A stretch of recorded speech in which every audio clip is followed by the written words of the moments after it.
You may be wondering why I'm doing the recent history, and the reason is that I suggested when we first met to plan this workshop that I would be glad to do that, and they took me up on it, and I'm grateful for that. But the reason that I offered to do it was because my own involvement with sewage and septics around Chautauqua Lake began in 1960. That was the year I graduated from Jamestown Community College, and we did not have a county health department then. Public health in Chautauqua County was managed by the New York State Health Department. They had an office at the Hotel Jamestown, and every summer they hired what they called a camp sanitary aide. And that person went around the county and inspected various temporary residences, which included kids camps, farm labor camps, hotels, motels, and that type of thing. And we would look at sewage and water. In the case of hotels and motels, we'd look at the kitchen and things of that type. So I did that for 3 summers, and that sort of got my feet wet, so to speak. One thing I learned was that you never lean over an open septic tank with pencils in your chest pocket. Or cell phones. Or, yeah, well, we didn't have cell phones in those days, but that would be even worse. First, a look at public sewers where we are today, and you can see the key down here. We'll start with Chautauqua Lake, which you all recognize. I-86 here, and then we have, working our way up, there are some private small sewer districts on the lake. These are, for the most part, condominium units.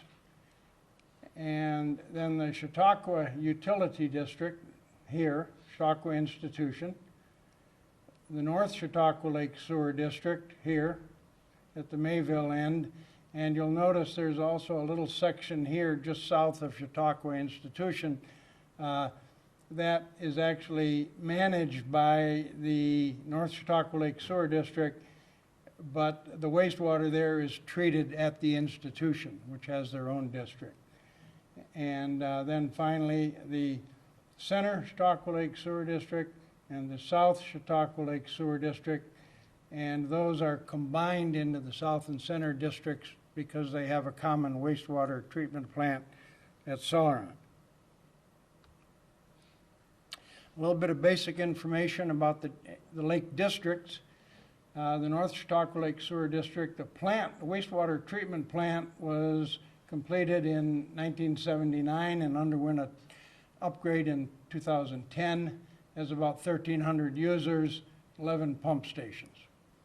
South and Center plant was completed in 1980. It serves some old areas. It serves the village of Celeron, the village of Lakewood, and the actual sewage lines for those villages go back to about 1940. So there's some older piping in the ground in those 2 villages. And you can read for yourself the number of users. The districts are interesting because they have 3 different types of conveyance lines. They have the standard gravity lines for some of the dwellings. They have grinder pumps for some of the dwellings, and they have vacuum sewers for still more of the dwellings. So it's a very, very interesting and somewhat technologically complex system. The Chautauqua Utility District was actually established at the institution in 1934, and it became independent in the sense of it has its own board, separate from the institution board, in 1979. And then a small one, Chautauqua Heights Sewer District, was actually established in 1973 and serves condominiums, villas, and so on in the Point Chautauqua area. It has been operated by the town of Chautauqua since 2004. Now, if we went back to the map, which I'll try to do, You can see there are some areas that do not have public sewers. This long stretch here and also over here. And what that means is there are there's an estimated 1,000 or so lakeshore dwellings with individual septic systems around the lake. So how did we get to have public sewers around the lake? There are really a couple of answers to that, and both of them involve house-to-house sewer surveys. The first one was done in 1964. This was done by the County Department of Planning in cooperation with the then New York State Health Department office here in Jamestown. Two individuals were hired. I was one of them, to go house to house around the north end of the lake in what is now the North Chautauqua Lake Sewer District. We had preliminary information. We had information from the tax maps. We got a diagram of the property, and we had the name of the property owner. And we went house to house and did these things. We sketched the house on the map. We sketched the location of the well, the septic system. We put dye in the toilet to see if it went into the lake or into a nearby stream or ditch or something like that. And then we went on to the next house. So we did that all summer and wrote up a report on that, and they were presented to the Planning Department and the New York State Department of Health.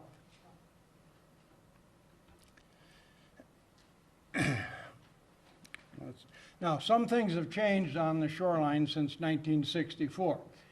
One thing is that Camp Chautauqua, you all know Camp Chautauqua, not far up the lake from here, a campground, a large campground. In 1964, that was a youth camp. Actually, it was two youth camps. There was Camp Chautauqua and also Camp Timbertop. And Chautauqua was for boys, Chautauqua was for girls and Timbertop was for boys. And it was an ideal situation because they were right next to each other. And usually the staff were young college kids, and it was probably even more ideal for the college kids. But that's a scene of Camp Chautauqua. Before that, it was called Sylvan Park, and it was a park that was owned by the Broadhead family, who operated the trolley lines around the lake and the steamships, and also began Celeron Park. So it's got a bit of a history, and now, again, Camp Chautauqua is there. There were some other changes. There were more youth camps around the lake than there are now. There are still some, Camp Mers, Camp Aniasa, Camp Mission Meadows, the Lutheran camp, but there were more in the early and mid-60s. We didn't have condominiums in those days. The commercial cottages were here, but they were smaller. They were largely fishing camps and by today's standard, somewhat primitive. And we didn't have as many larger homes around the lake as we have now. Some things have not changed, though. And one of the problems that we'll be talking about again is small lots. This is a map of North Harmony along the lake. I obtained from Sally Carlson, the town supervisor. And I just want to point out the size of the lots, long and thin. We'll get back to that topic. Now, back to the surveys. The second survey was done in 1982. And by that time, we had a county health department, which was formed in 1965. So the county health department conducted that survey. It covered the center Chautauqua Lake Sewer District here, plus the east side of the South District down in here. I had a contract with the health department, and I hired 4 students. We started with 3, but ended up hiring a 4th to do a lot of the house-to-house work. We used the same methods as we used in 1964. including putting dye in the toilets and flushing it down and waiting to see if it came out into the lake or a ditch, that kind of a thing. And that survey received a lot of publicity. Some of the publicity was before it actually began. The health department was going to test sewers. They let people know that. How we did it was also in the paper. So some before publicity. There was also some after publicity, and those headlines really gathered attention. For example, people drinking own sewage. That got their attention, and I'll explain why in a minute. 66 wells in the area were found to be contaminated. And then this served to augment efforts to develop further the South and Center Chautauqua Lake Sewer District. The idea of a regional sewer system. The County Board of Health got involved, urging completion of the sewers. There were editorials in the Post-Journal. And then the idea, again, getting back to contaminated wells. So there was a lot of publicity about this. And one of the reasons, again, you've just seen this, but one of the reasons was small lot sizes. The essence of it is that on a small lot, it's difficult, if not impossible, to have your well the appropriate distance from your sewage system. And you'll hear more about that later, but the basic minimum is 100 feet, and you can't do it. And even if you can do it for your well and your sewage system, you need to consider your neighbors. Where is your neighbor's well relative to your sewage system? Where is your well relative to their sewage system? So at the end of the summer, we developed a final report, and I know you can't read this, but we focused on these things: the type and adequacy of the individual dwelling sewage system. We learned that by going house to house. The source and purity of the water supplies. We took water samples, we sent them into Albany, we had them analyzed for bacteria. The groundwater purity. We didn't do this at every lot, but we dug holes, we took groundwater samples, and we sent those into Albany to be tested for bacteria, primarily coliform. And finally, ditch and pipe drainage. So those four things were what we looked at and what we reported. And here in this one, you can see this is the area. For example, Bellevue Road. We had the four columns, how many sewage violations in that area, how many contaminated water wells, how many contaminated groundwater areas did we have, and how many contaminated sewers or pipes. That is to say, how many pipes or ditches were people discharging into. So the statistics. The sewer violations ranged from 0 to 41%, depending on the area covered. Well contaminations to 100%. We'd only had about 48% contact success. In other words, we actually never got to interview 52% of the people. 44.6% of the sampled wells were contaminated. 13% had sewage violations. All ditches and pipes that we sampled were contaminated. And all groundwater samples were contaminated. So these are the kind of statistics that produced the newspaper concern, the Board of Health concern, the editorials, and so on. And the questions we asked then were very simple. Do we accept these conditions, or do we try to change them? And the question now, what conditions still exist in the unsewered areas of the lake shore? And the answer to that, of course, is We really don't know. So we're looking at the ecological health of Chautauqua Lake. We're looking at the public health, the water wells, the ditches, the streams in the lake watershed, and both of these have an impact on the economic health of the county.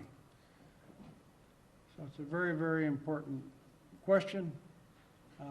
What are the conditions that are in the remaining unsewered areas, public sewers, around Chautauqua Lake? So what I'm going to do tonight, I'm going to talk about residential septic systems.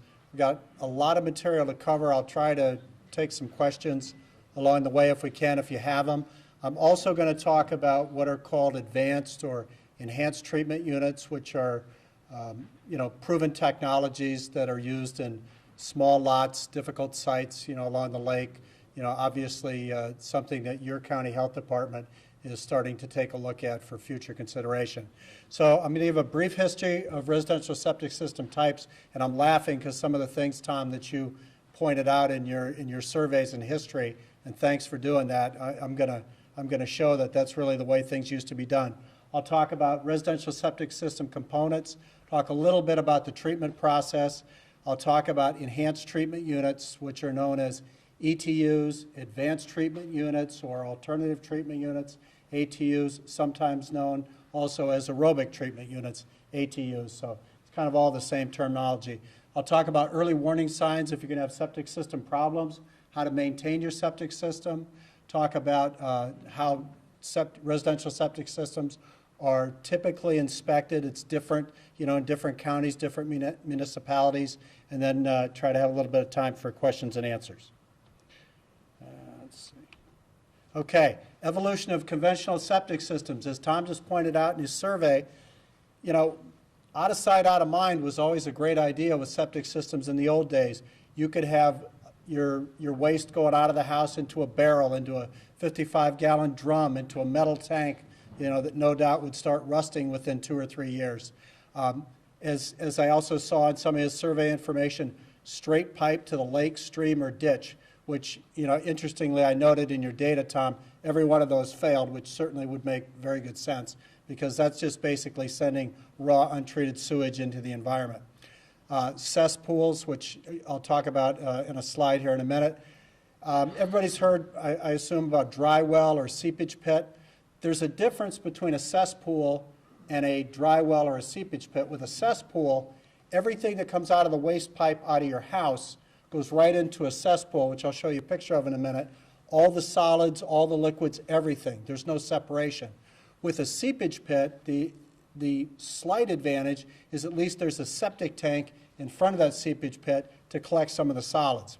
Then I'll talk about concrete or plastic septic tanks, single compartment, 2 compartment.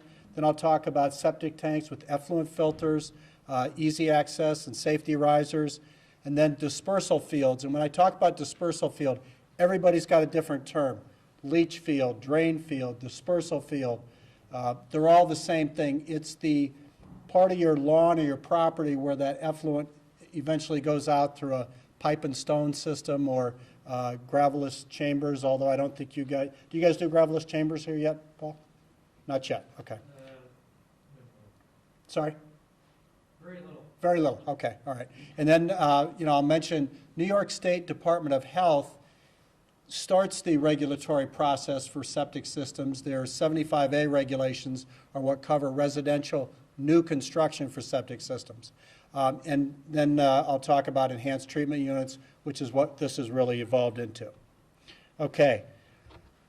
This is just a basic cesspool. You see the access manhole on the top, and you see these slots. So what happens with a cesspool, the waste comes out of your house, it goes right into the cesspool, and it just starts leaching out the sides. So there's no chance for all the solids or much of the solids to settle. There's little, if any, chance for treatment there, other than the bottom of that cesspool is open, and eventually it's going to work its way into the ground and the groundwater. This is a picture of a 1,000-gallon concrete septic tank. These are access risers up here. This is either the inlet or the outlet pipe hole. There's one on each side. But a 1,000-gallon concrete septic tank, what's different about that from the cesspool? You'll notice that's watertight. Nothing's going to get out of there that doesn't go out of that pipe. This is, and I apologize if the schematic is not easy to see, but it's pretty specific. So conventional or traditional residential septic systems that we all might be used to.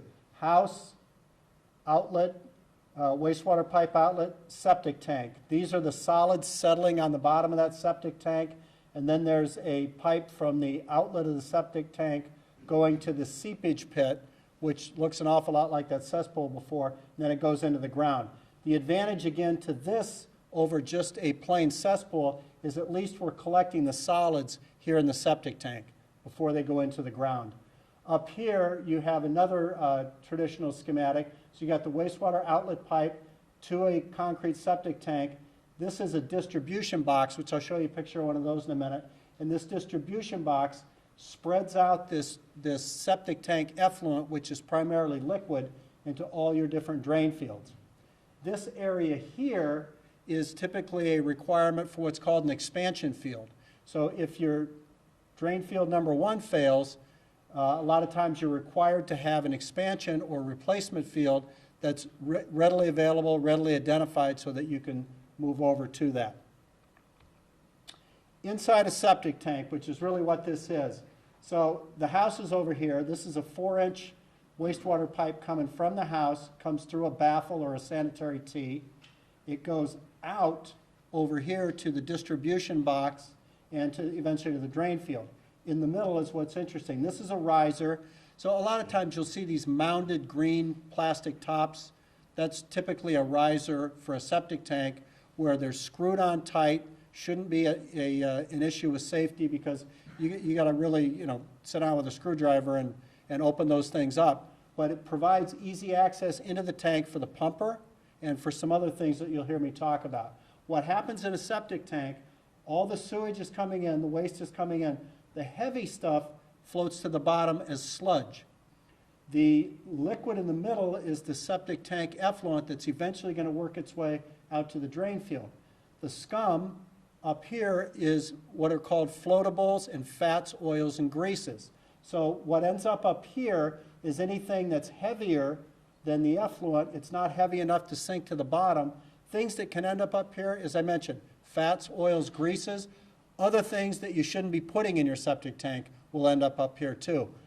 Paper towels, any kind of plastics or rubbers or anything like that. And we'll talk do's and don'ts here near the end of this, but that's what will end up here. And what will happen, I'll show you a very good idea. The effluent is going to work its way up here and out. Okay? It doesn't go across, because if it went just across, all that scum would start migrating into your drain field, which you definitely don't want. So the baffle or the sanitary tee goes down enough to where it's just going to allow the liquid to go up and to go out that pipe. This is a picture of an effluent filter, and I'm going to go back and forth here a little bit. The effluent filter goes on this outlet pipe. I want to say fairly new. I would say in the last 10 or 15 years, effluent filters have become very popular. They're inexpensive, but they require maintenance. Okay? So the idea with an effluent filter, it goes on the outlet, and it's catching. And I'll go back. This is an effluent filter in the tank. That liquid effluent, septic tank effluent that's in the middle, it's got little particles in there. You want to prevent as many solids from getting out to your septic tank drain field as humanly possible.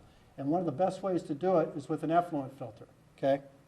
Now, with that filter, that's another reason why you want to have a riser for easy access into your septic tank. I think Tom said you never lean over a septic tank with pencils or never lean over a septic tank with anything because that thing is full of methane gas as well, even though you've got a vent taking care of most of that. If you ever open up a septic tank, step back, let the air flow out and never stick your head inside that. This effluent filter is you can just pull it straight out. We install them on the sanitary tee. You pull it straight out. It's located maybe you know, a 12-inch grab down, a 16, 18-inch grab down. You pull it up, you rinse it out, you stick it back in, you do that once or twice a year. That's a terrific way to extend the life of your drain field. And again, they're not expensive at all, but they require that you pay attention, require maintenance. If you don't, a clogged filter could cause backup into your house. Your drain field could be fine, but because nothing's getting out of that clogged effluent filter, if you're not cleaning it, you could create a problem, which, again, it's not a complicated process at all. You've just got to remember to do it once or twice a year, depending on the manufacturer's specs. And again, you take it out every 6 to 12 months. So effluent filters, which is really right here on the outlet baffle of the sanitary tube or septic tank, is a great way to extend the life of your drain field and keep solids out. You want to keep solids out of your drain field, your dispersal field, if at all humanly possible. This is a picture of a distribution box. So out of that septic tank, a 4-inch pipe runs, and it runs to the distribution box. In the distribution box, we usually have speed levelers. And what speed levelers do is they set each of these holes, and each of these holes is going to represent a line in your drain field, which I'll show you in a minute. So it takes all that septic tank effluent, that liquid that's coming out of the tank, and it spreads it out so it goes evenly down however number of drain field lines you have. If you have 8, it'll spread it out over 8. If you have 6, it'll spread it out over 6. If you have 4, it'll spread it out over 4. One of the most misunderstood and forgotten about components in a residential septic system is the D-box. So here's a pretty good sized house under construction, 1,000-gallon septic tank, outlet. Here's your distribution box that I just showed you. So all of the drain field lines are running out of that distribution box, and it spreads it out over the whole field. Now, this is a typical leach field makeup. You've got perforated pipe, which is pipe with holes in it, and it goes down into stone, and that's how the effluent out of your house, out of your septic tank, works its way into what we hope is good soil. So a typical stone and pipe system is what's out in your drain field, and that's usually a 4-inch perforated pipe with gravel and stone underneath it, and then down into the soils. What are becoming more and more popular are what are called gravelless chambers or infiltrators. You notice it almost looks like an upside-down turtle.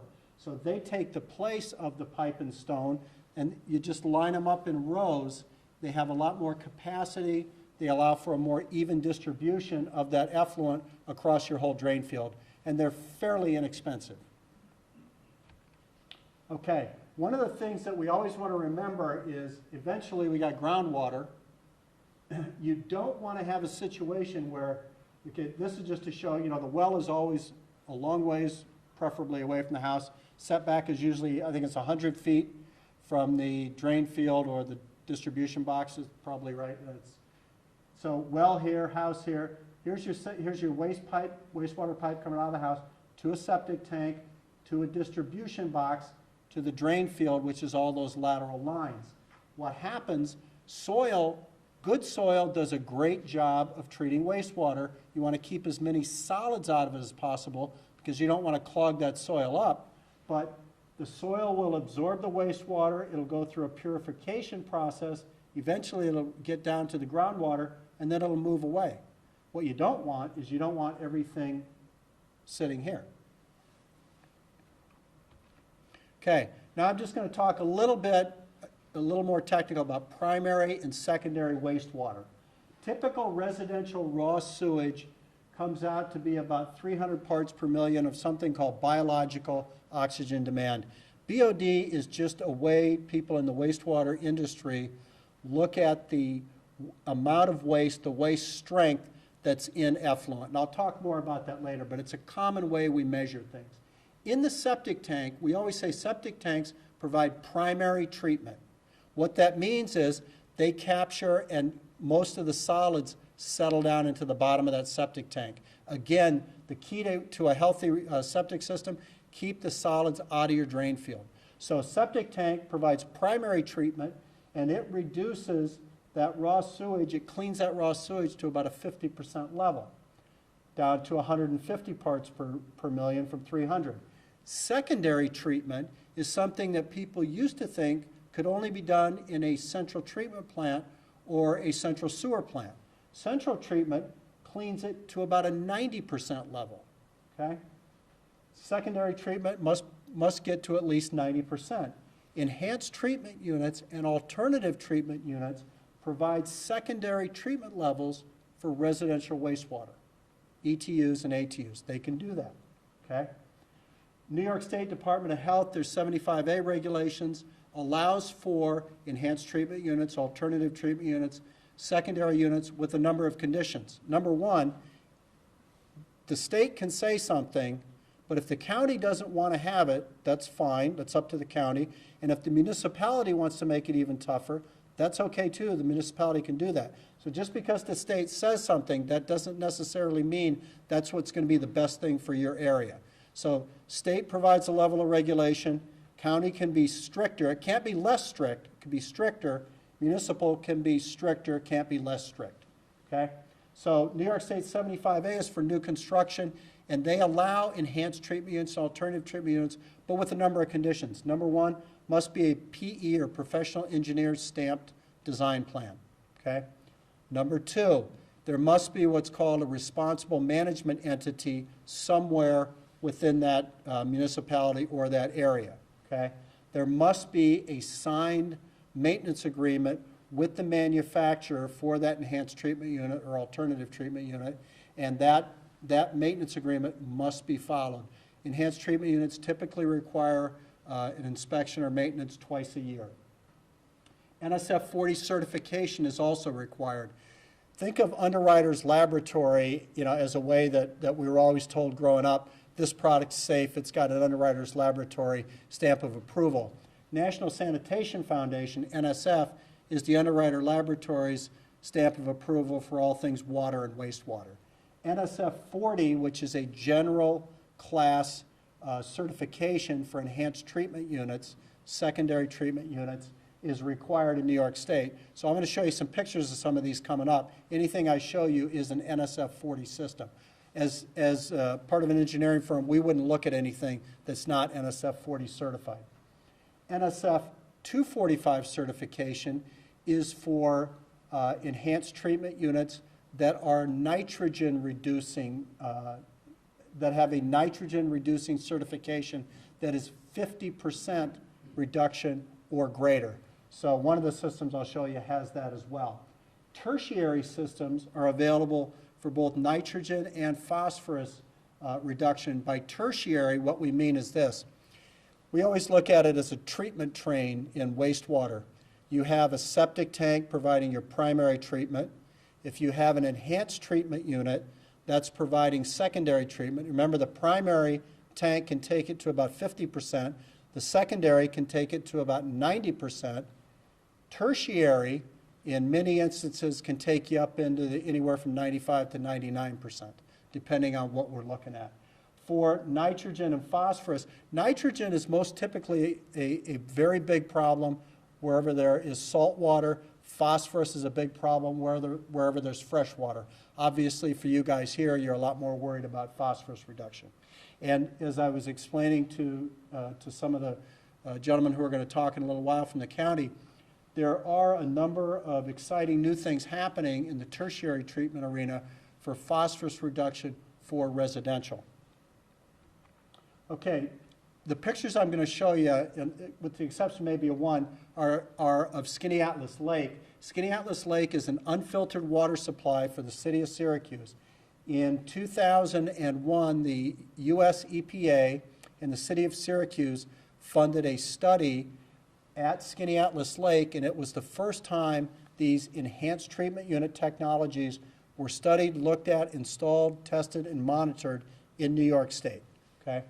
This is Skaneateles Lake, again, unfiltered water supply, city of Syracuse. This house obviously is right on the lake. This is the entire enhanced treatment unit system for this house. Septic tank, pump tank, peat filter. This is where the effluent's going, is right in this area. Because it's clean to such a level, in the environment up there, the county and the state allowed that because this house is built. It's there. It had a failing system. What are we going to do? What's the best solution? Put in another old-style conventional system? Not really going to help. So what they started to do up there is put these enhanced treatment units in. This is another one, which you'll see two pictures of this. The lake is towards me. This is the house here. This is the whole enhanced treatment unit system for this gentleman's house, and it's providing 90% plus treatment. Septic tank, pump tank. This is the secondary treatment unit, which I'll show you the inside of in a minute. It's got what's called a textile sheets, and this is the whole leach field or dispersal field or drain field. It's a bottomless sand filter. It's 20 feet long by about 8 feet wide. This is the whole system for this house. This is another picture of it, just to give you an idea. It's a small footprint. Inside, this is the secondary treatment unit. This happens to be an Orenco Advantex. Inside this box are all these hanging textile sheets.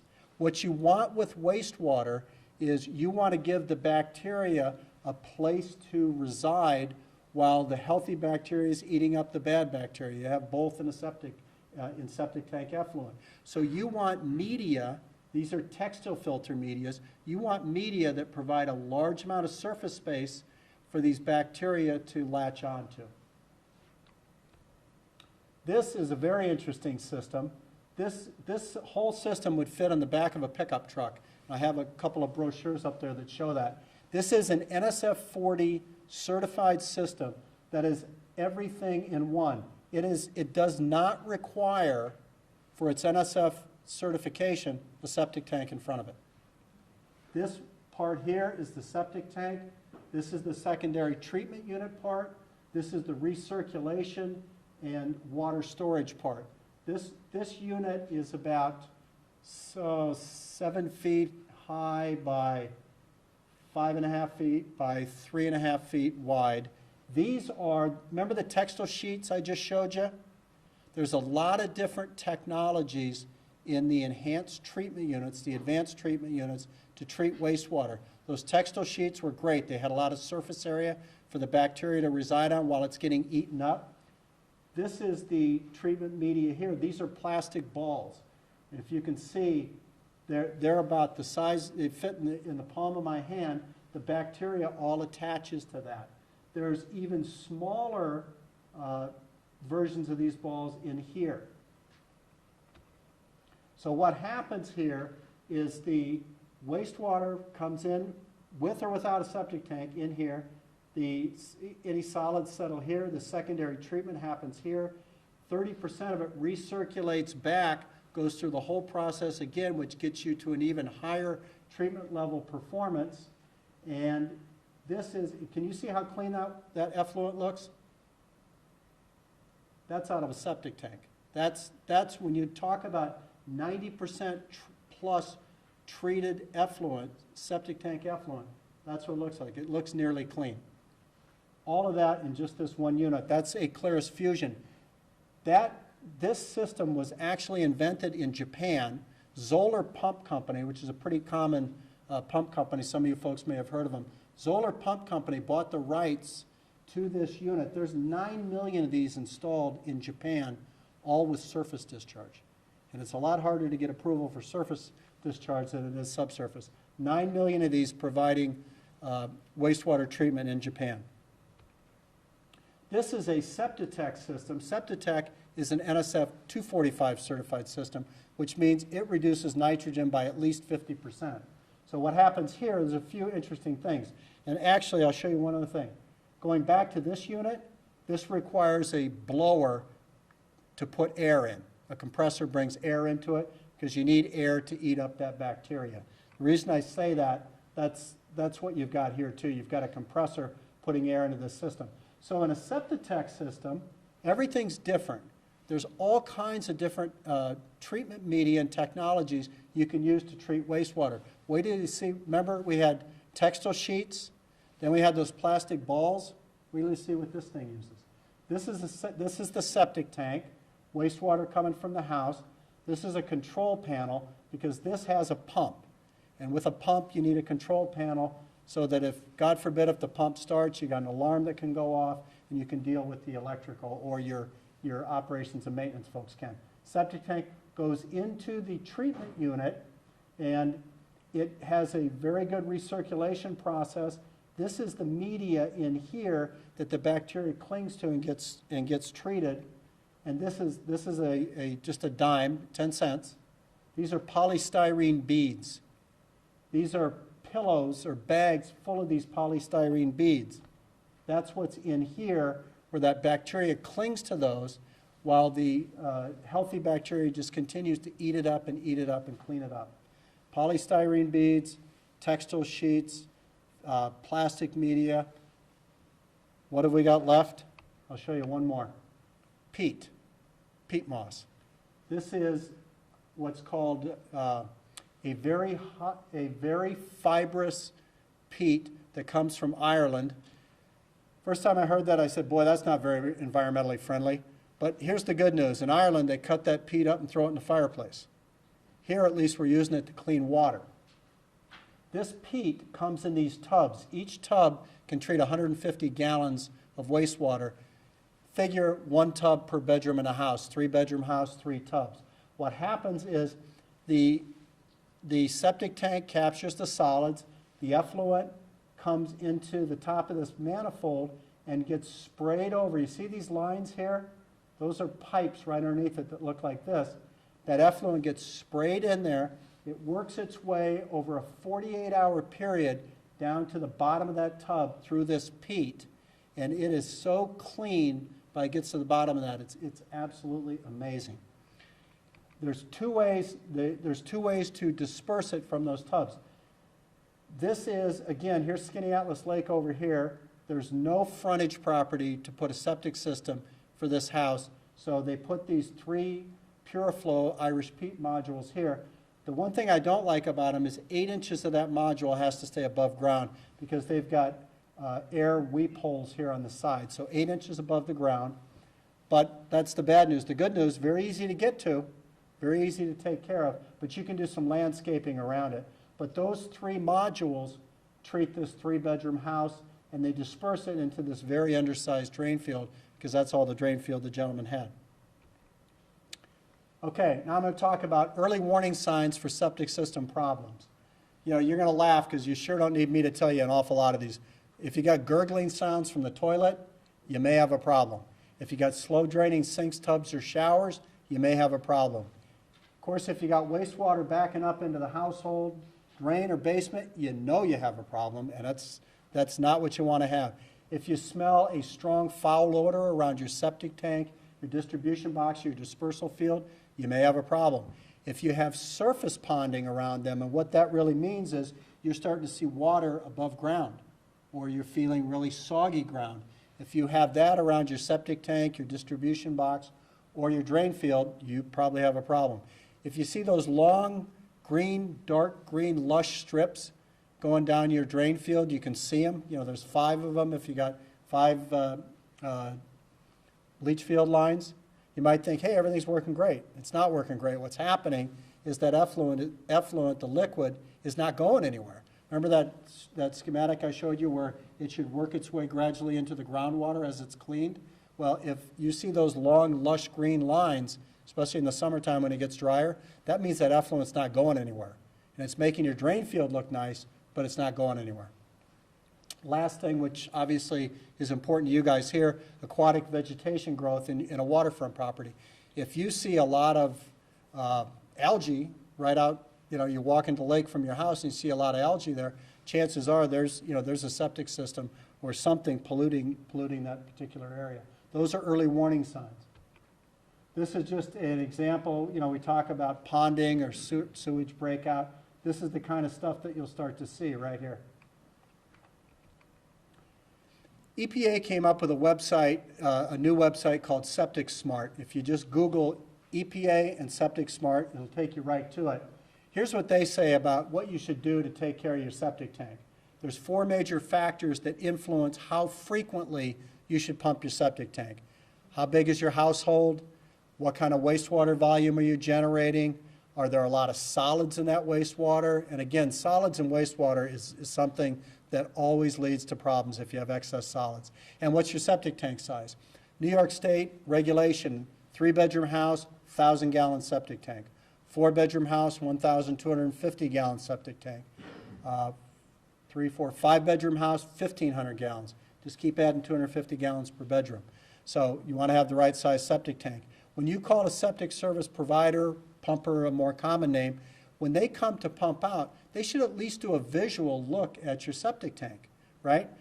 Are there any leaks around the tank?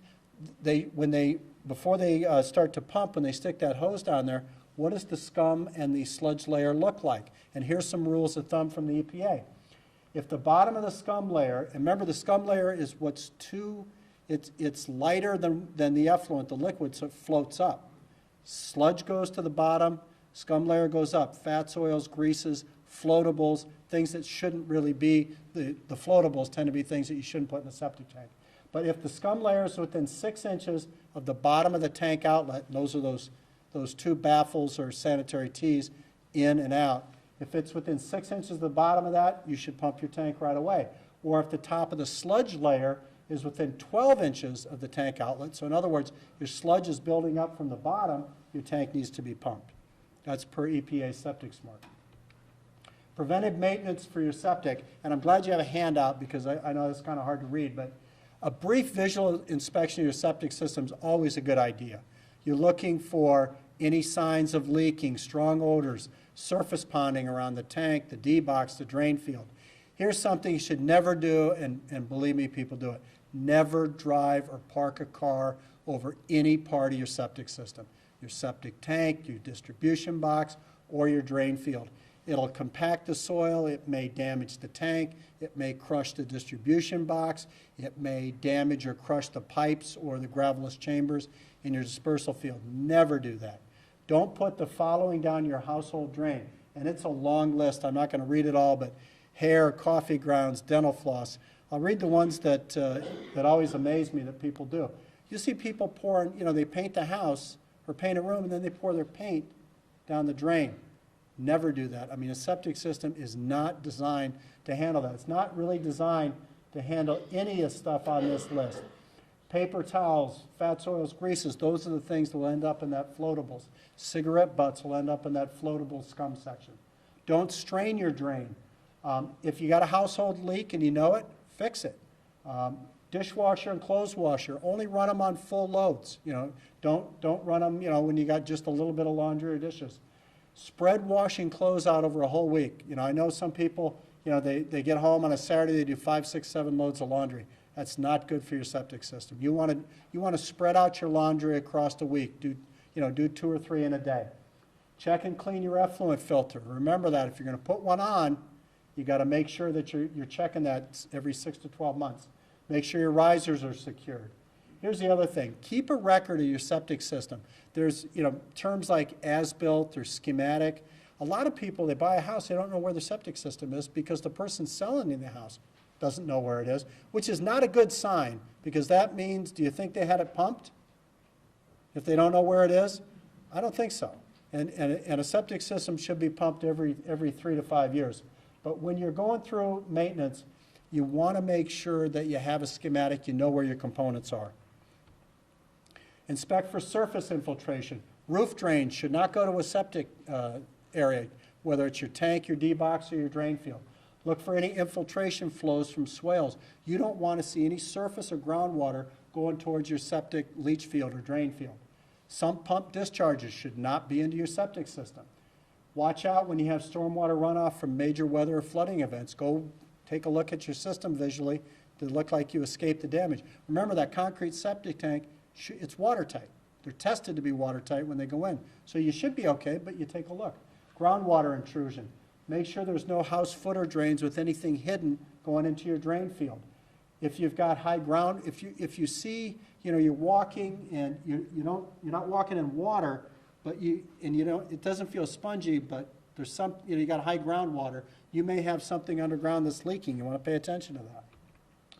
Household plumbing. If you don't know where your septic system is, go down in the basement, find your wastewater outlet pipe, whatever direction and whatever wall of your house it's going, start looking in that direction for your septic system because, Usually they're going to be a straight run out. We very much frown on 90-degree turns on those kind of pipes. So if you don't know, and nobody seems to know, get on the basement, find the outlet wastewater pipe, and see which direction it's going. Your septic system's going to be in that direction. Locate any other plumbing exits. Check and look around for leaks like we've talked about already. Are there any toilets, washing machines, anything in the basement? Sometimes those things are easily forgotten. High impact connections. Not a big fan of garbage disposals for septic tanks because you don't want to have solids going into a septic tank system. But you know, if you have a garbage disposal, you really should have your septic tank pumped more frequently. Hot tubs should not disperse into your septic system. Grinder pumps. My partner Eric hates grinder pumps. He always says, let's capture all the solids right at the house and only pump effluent. But grinder pumps are something that if you have them, it's grinding up all that waste and sending it out. So something to pay attention to. Inspections, I'm just about done here. Confirm all the components, and we've talked about them. Septic tank, distribution box, dispersal field. Determine condition and functionality of each. Visually, you can determine that. Otherwise, you know, if you want to open up a septic tank, you should really have somebody, you know, who knows how to do that, your pumper.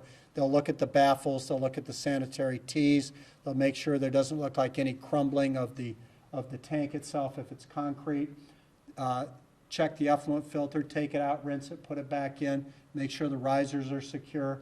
Locate and inspect distribution or drop boxes. I've only talked tonight about distribution boxes. There's also something called a drop box, which just drops down in steps. Instead of having a flat level drain field, you have it in steps.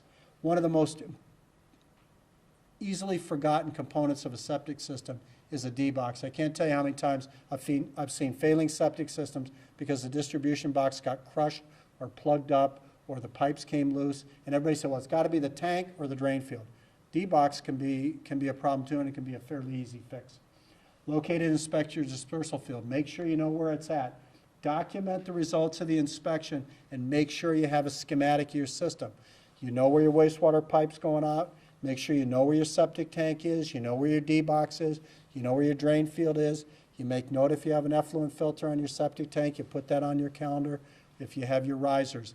If you have an enhanced treatment unit or alternative treatment unit somewhere down the road, you must follow the manufacturer's maintenance requirements. Usually it's an inspection once or twice a year, typically twice a year. To get an NSF 40 certification, all manufacturers have to provide 2 years of warranty, which means there's no charge to you for the first 2 years. After that, there's a maintenance agreement and a charge.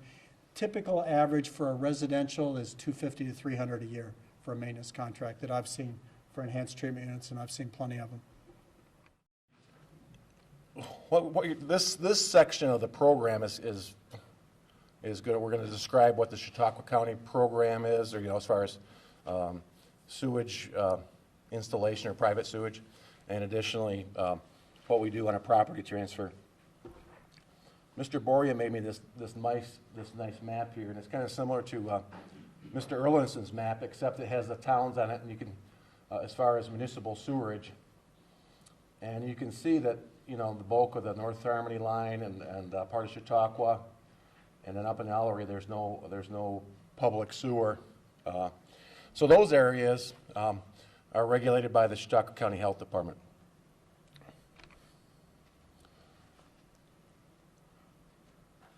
The public health law gives us authority to establish a local board of health or Chautauqua County Board of Health.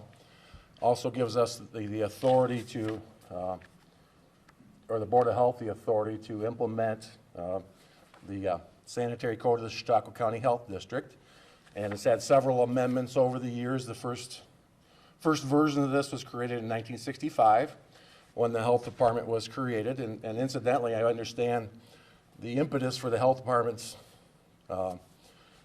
development or creation was the problem of unresolved sewage or sewage, like Dr. Erlinson said, sewage in the ditch, sewage going to the lake, just those kinds of things was the reason that the health department became established in 1965.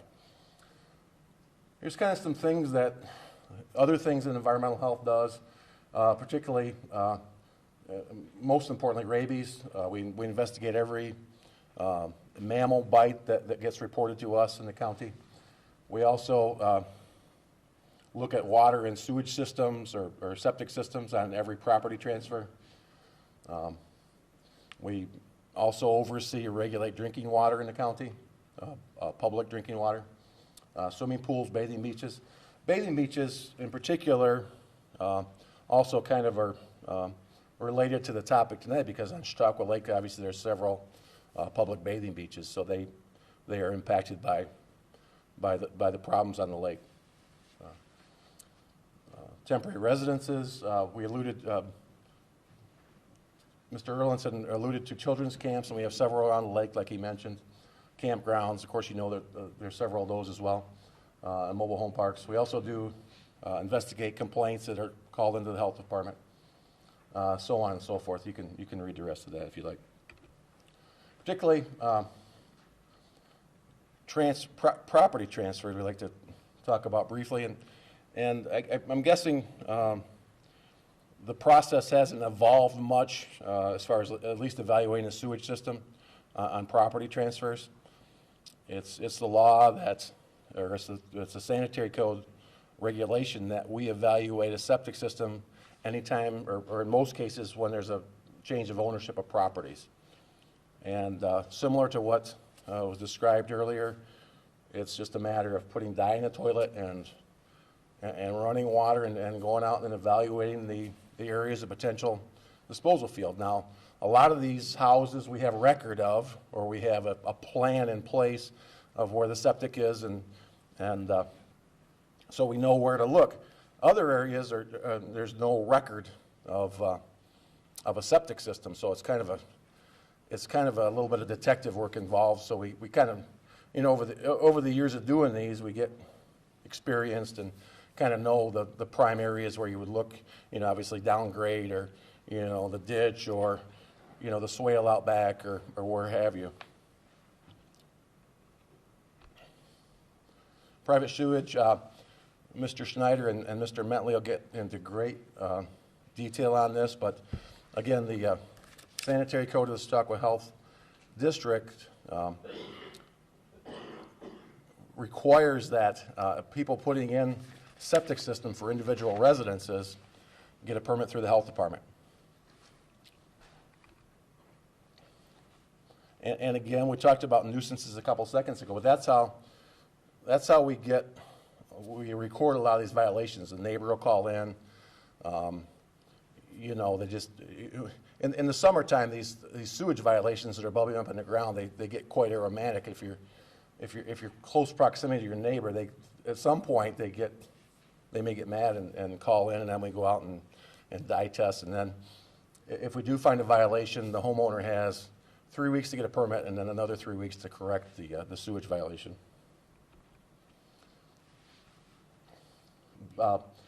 Based on the state's design manual, we have our own design criteria. That's a little bit different than the state's, and as far as for example, on sand filter systems, the minimum tank size is 1,500 gallon tanks, where the state may call for a 1,000 gallon tank.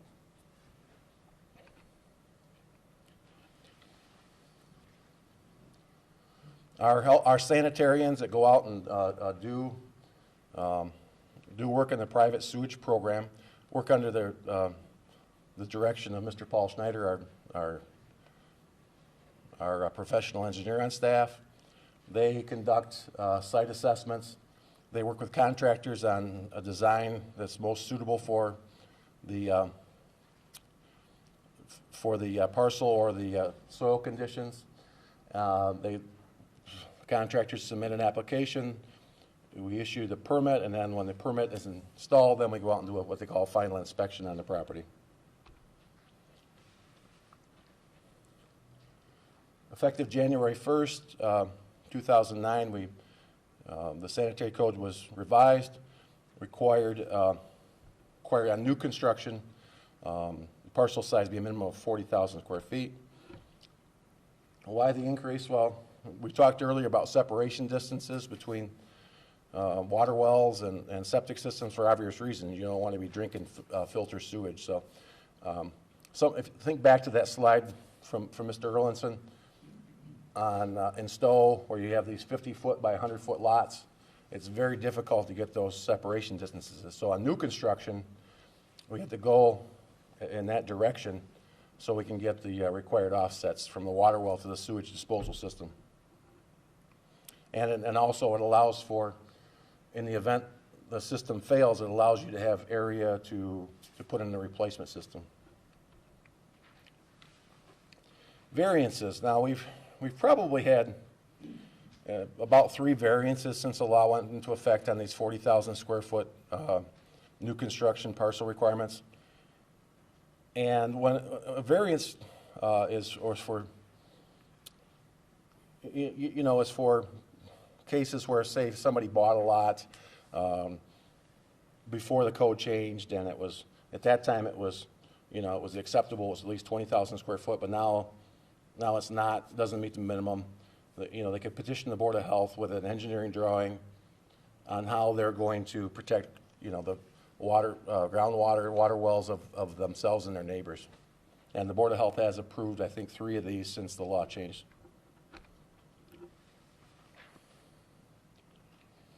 Also, it's a requirement of the sanitary code if you're building onto your house, adding bedrooms, the health department evaluates your septic system, and if there's no record or it's inadequate, then you're required to get a permit and enhance your system. And to summarize, a permit is required from the health department before engaging in a correction or getting a building permit for new construction, or when the house is expanded. And again, we're in the business of also protecting groundwater, so those are the chief reasons. Moving forward, we're looking at our program hasn't changed, and as far as property transfers in 48 years, we're looking down the road in that if, say for example, we went to your house and we put some dye in the toilet, we don't have a record, we don't document a violation, then that system passes. Those type of things may evolve into more enhanced inspections down the road, particularly on these areas that are in close proximity to the lake. So tonight I'm just going to briefly go over actually designing a private septic system. There's been a pretty good introduction already to the process of the different types of septic systems, that include the older designs, and also the the enhanced treatment unit type of septic systems that are actually just starting to be evolved now. These are our 2 main design guides, the regulations that were put out by the State Health Department. On your left is Appendix 75A, and on the right is the design handbook for residential wastewater treatment systems. So in this presentation, I'm going to go over very quickly, actually running down through the main important sections of 75A pertaining to designing a private septic system.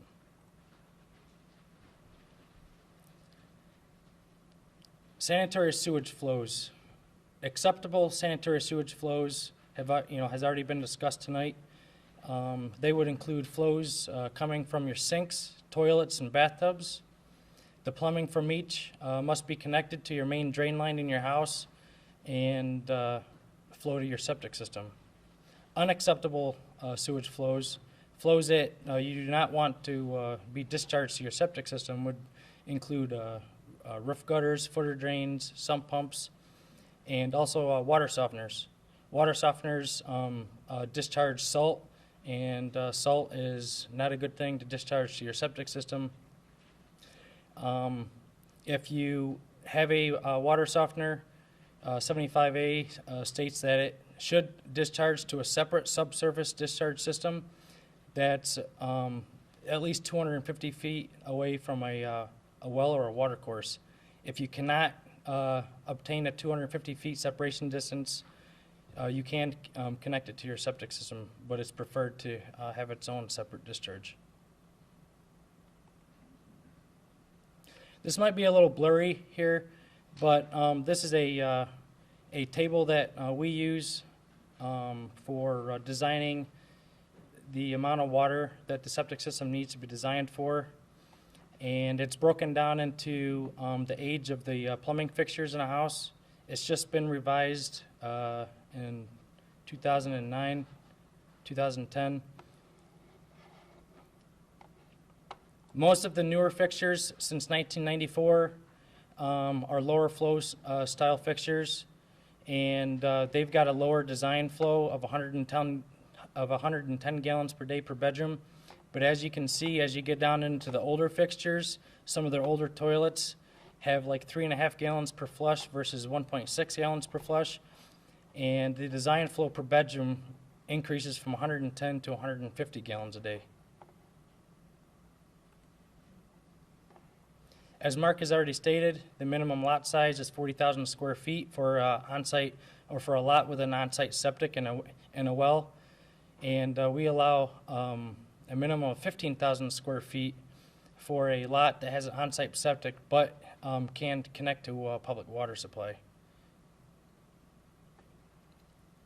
Before the design of a private septic is completed, as Mark has already stated, we go to the site and do a soil and site appraisal, and we meet the contractor out there to do an analysis of the soil and site different locations of the wells and neighboring wells and the best location for a septic system.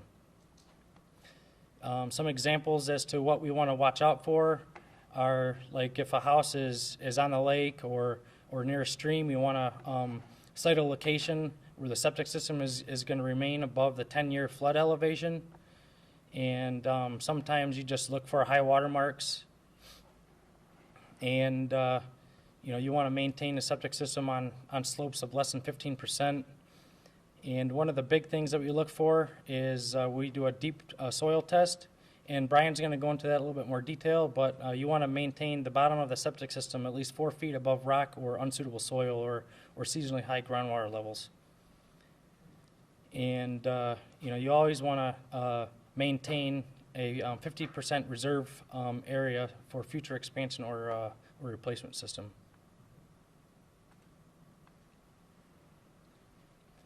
So one of the most important things that we do in the site investigation is we want to site the septic system to maintain minimum separation distances. And there's a table that I'm going to get to. You want to look at the separation distance to drinking water wells, both your drinking water well and neighboring wells, from buildings, property lines, water bodies, and also other utilities. And this table might be a little difficult to see. I apologize for that. But you might be able to see it a little bit better in your handouts. I know it's kind of small. But an example would be separation distance from your absorption field to a drinking water well. The minimum distance is 100 feet. And it's also got to be 100 feet from a absorption field to a stream or a lake, 20 feet to a dwelling. And if you go up to a septic tank, because it's considered a watertight tank, you can cut that separation distance down from 100 feet down to 50 feet. So you've got room to install it between the house and property lines and that sort of thing. But this is the table that when we're citing a location of a septic system, this is the table that we refer to for that. And here's a diagram that kind of shows the location of a structure and a basic septic tank absorption field system. As you can see, the house well is shown to be 100 feet from the neighbor's on-site wastewater treatment system. And then also the replacement area because you want to maintain 100 feet distance from the neighbor's well, must also be located in a spot that is not, that is going to maintain that separation distance.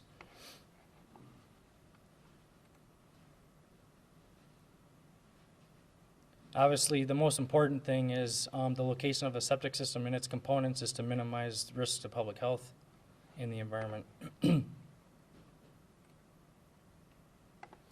So I've already gone over a little bit of this, but the main purpose of the investigation is to cite the location of the septic system.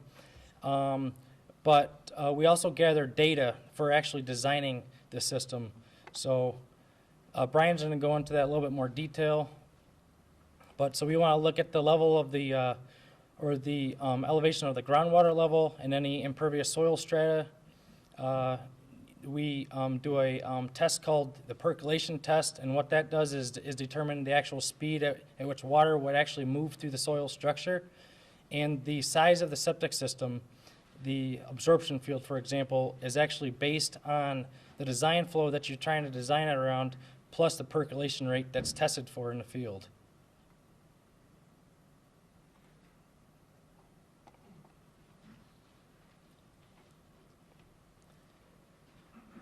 And this has already been covered a little bit. I'm just going to briefly go over this. The main purpose of the septic tank is to provide the primary and actually the first stage of treatment in the septic system.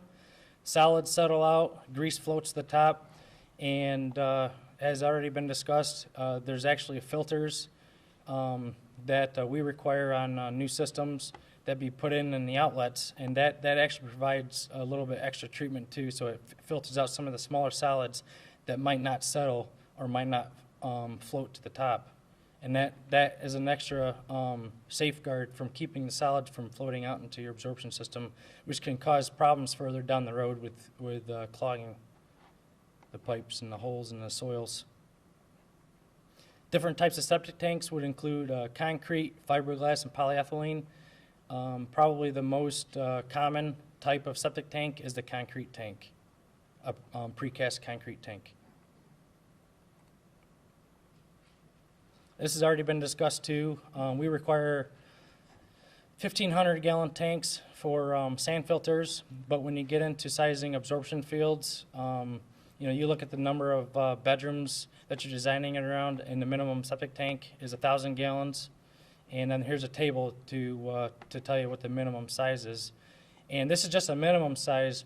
If you want even further treatment and actually more protection for your absorption field or your sand filter, you can actually increase the size, and that's going to allow more settleability of the solids, and that's going to help protect your system down the road even longer.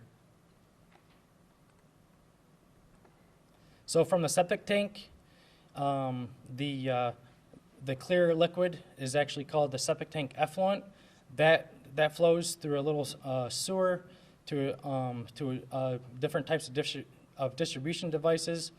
The most common is the distribution box, and that distributes the septic tank effluent by gravity to your tile field or your absorption bed or your sand filter. But in some cases, you might need a pump. Like if you need to locate the septic tank uphill from your structure, and you've seen in some of the earlier slides where there's pictures with steep slopes going down the hill, where you got to use a pump to pump it up to those treatment systems. So you'd use a pump rather than a distribution box to get it up there. And other types of dosing devices would include a siphon or a flout, and you can't use those to go up gradient, and you can use those. It's actually a better device to dose a system to the distribution box because the system's going to constantly see the same amount of flow rather than surcharges. And but they're a little bit more on the expensive side versus a distribution box, but you do get a better product down the road. Again, this table is probably a little hard to refer to. I've got some examples to go over, but this is the table that we use to size a conventional absorption trench and beds. And one thing I should mention is that an absorption trench and beds are used in soils where you've got a good percolation rate. Basically, percolation rates that are under 60 minutes per inch are considered acceptable soils to use this type of system, and above a minute per inch. If your perk rate is less than a minute per inch, then the soils will be too fast, and you could send inadequately treated septic tank effluent into the groundwater. So you want to try to avoid that. So here's a pretty basic example. We've got a 3-bedroom house with a perk rate of 5 minutes per inch. And according to Table 4A that I just referred to, if you got a 2-foot wide trench, the total length of your absorption lines should equal 138 feet minimum for the newer style plumbing fixtures of 110 gallons per day. And if you go down to the oldest style fixtures that's in the table of 150 gallons per day, you would increase the size from 138 feet to 187 feet. So by reducing or by upgrading plumbing fixtures from the older style to the newer style, you can essentially reduce the size of your septic system, which would save money if you have to replace it. So here's an example showing a perk rate of 20 minutes per inch, which is soils that may not be as gravelly, may have a little bit more finer soils in it, like silts, maybe a little little amount of clay in it, some sands. And as you can see, with 110 gallons per day, it increases from 138 feet to 236 feet of total absorption trench. And you would need 321 feet at 150 gallons per day per bedroom for the older style fixtures.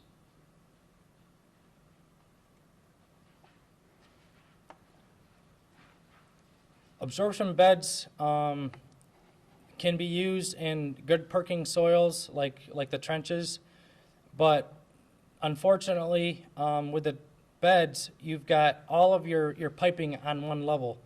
Whereas with the trenches, you've got sidewall areas that also help allow the septic tank effluent to perk into the soils. So with absorption bed, basically you're looking at approximately 70 to 75% larger of a application rate that you're going to be using. So the size of the bed actually would be bigger versus the total size of the absorption field. And as you can see here, a 3-bedroom house with a perk rate of 5 minutes per inch, the minimum absorption bed area is 347 square feet, whereas the total square feet using absorption trenches would be 275 feet. And it's been mentioned earlier, seepage pits. We do not allow seepage pits for new construction. We've just run into too many problems with them.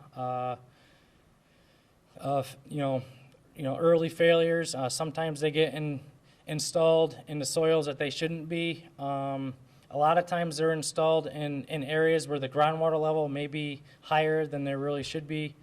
And seepage pits are installed much deeper. We're looking at 8 feet or 7 to 8 feet deep versus 3 feet deep to 2 feet deep. So you're putting that septic tank effluent much closer to the groundwater with a seepage pit than you are with an absorption field or a trench or a bed rather. And this has already been discussed. I'm going to really quickly go over this. I'm not going to go into this in any detail. But the updated 75A includes standards for the new gravelless type of systems and the enhanced treatment units, the ETUs. And 75A says that in order for them to be used in New York State, they must have the NSF certification, National Sanitation Foundation certification. And some of the examples of the gravelless system, some of the products that are out there include Infiltrator, ADS, Presby, Elgin, and a big benefit of using a gravelless system versus an absorption trench is that 75A allows the use of them, but it also gives you a 25% reduction in the total absorption area versus conventional absorption trenches. So you might be spending a little bit more to buy that gravelous type of system like an infiltrator, but you're also given a 25% reduction. So you might, you're going to want to, if you have to replace your system, you want to do a cost analysis to see which one would actually be cheaper, because 25% reduction may actually reduce it down to an affordable amount. And some of the ETU examples that have already been discussed includes the peat moss system or a fixed film media like he's shown. Aeration units are also an example. We've got a lot of aeration units around the lake. They were put in back in the 80s. In order to use these, you got to have a maintenance agreement with the supplier, according to 75A. But one of the benefits of using an ETU is that the subsurface treatment system that follows an ETU qualifies for up to a 33% reduction in the total absorption area. So, if you're looking at replacing a system along the lake, the ETU provides the extra treatment, but in order to stay within a smaller lot, you can use a 33% reduction to your advantage for siting the absorption field, which is important if you're trying to maintain a separation distance to, from wells and property lines and that sort of thing. So I've gone over some of the systems that are used for good perking soils, but another common type of system that we've got in our county, most of you may know about them, are the sand filters, and they're used on sites where the perk rate is either too fast, like I had mentioned, which would be a perk rate of less than a minute per inch, or too slow, perk rate of greater than 60 minutes per inch. Perk rate too fast includes very coarse sandy and gravelly soils. We've got some areas around the lake that actually have extremely fast perk. Finley Lake, for example, almost the entire area surrounding Finley Lake is very, very coarse sandy gravel, and some of the soils there, or some of the areas around Finley Lake also have higher groundwater levels because as you're getting closer to the lake. So that really decreases the time that it takes for that septic tank effluent to get into the groundwater, and it decreases the distance between the septic system, the bottom of the septic system, and the groundwater. So the very fast perking soils and very slow perking soils, you want to put in a sand filter. And sand filters provide an extra level of treatment versus the absorption fields too, because they actually help filter out some of the pathogenic microbes that might be in, or that are in the wastewater. So you're filtering out the pathogens, plus you're slowing down the perk rate. So if you're trying to get that extra level of treatment of the septic tank effluent, sand filter is a good route to take. And in 75A, gravity dosing is allowed of the smaller sand filters. Actually, 900 square feet is actually a very large residential size sand filter, but I also work with a lot of commercial size sand filters that are much larger than 900 square feet. And in the larger sand filters, they must be dosed with a pressure or with a pumping system and be pressure dosed. And as I mentioned earlier, the siphons and the flouts are actually a preferred method to dose any type of septic system. Because you are evenly dosing the system rather than hydraulically, possibly hydraulically overloading the septic system like was mentioned earlier when you're doing 7 loads of laundry on a weekend.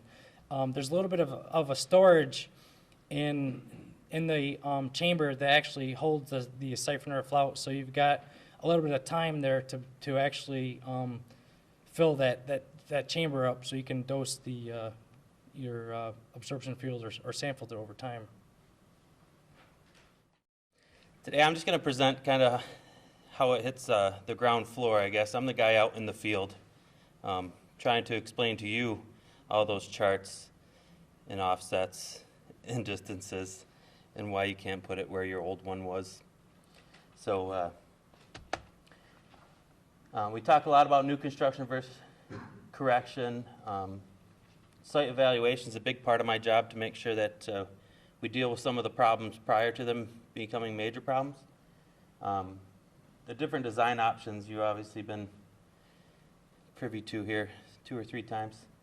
But biggest thing, I guess I'm going to go over some of the application process and what we do to ensure that those offsets and construction things are met. So like we said, new construction, there's no wiggle room anymore unless you get the Board of Health to okay your PE design, but we have to be very strict with the offsets and distance to ground or to your wells.